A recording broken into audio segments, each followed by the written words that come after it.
இதோ இந்த சகோதரி உங்களுக்கு 5 விதிகளை சொல்லிவிட்டு போகிறேன். மன அறைகளில் கல்வெட்டா இந்த 5 விதிகளை எழுதி வைத்துக் கொள்ளுங்கள்.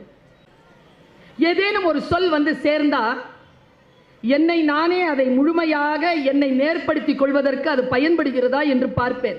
பயன்படுகிறது என்ற ரிசல்ட் கிடைச்ச உடனே சொல்ல ஆரம்பிப்பேன். ரிசல்ட் கிடைச்சிருச்சு, அதனால இந்த 5 விதிகளை சொல்றேன்.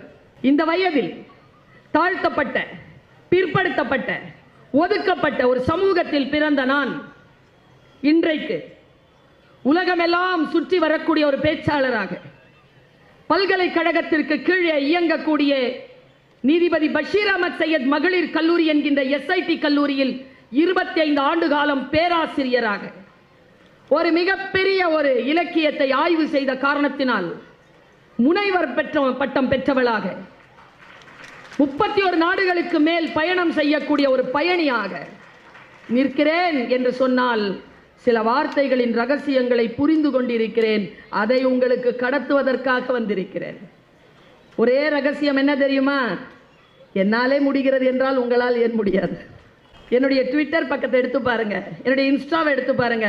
நான் சொல்லியிருக்கிற வார்த்தையே அதுதான். இந்த வார்த்தை தான் பர்வீன் சுல்தானா. அதன் அடிப்படையில் தான் இந்த 5 விதிகளை சொல்லுகிறேன்.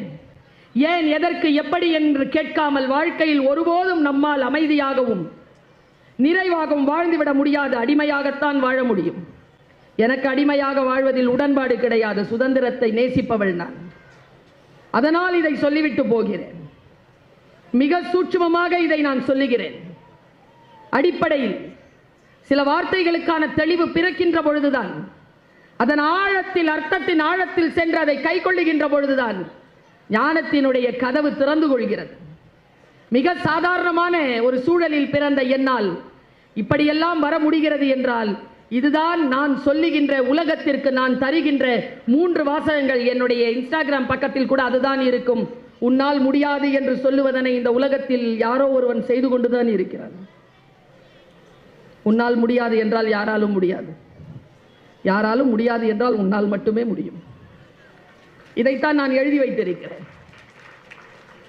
உண்மையில் நீங்கள் உணர்ந்து கொள்ள வேண்டும் என்றால் இந்த 5 விதிகளை மனதில் கல்வெட்டாக எழுதி கொள்ளுங்கள். 1,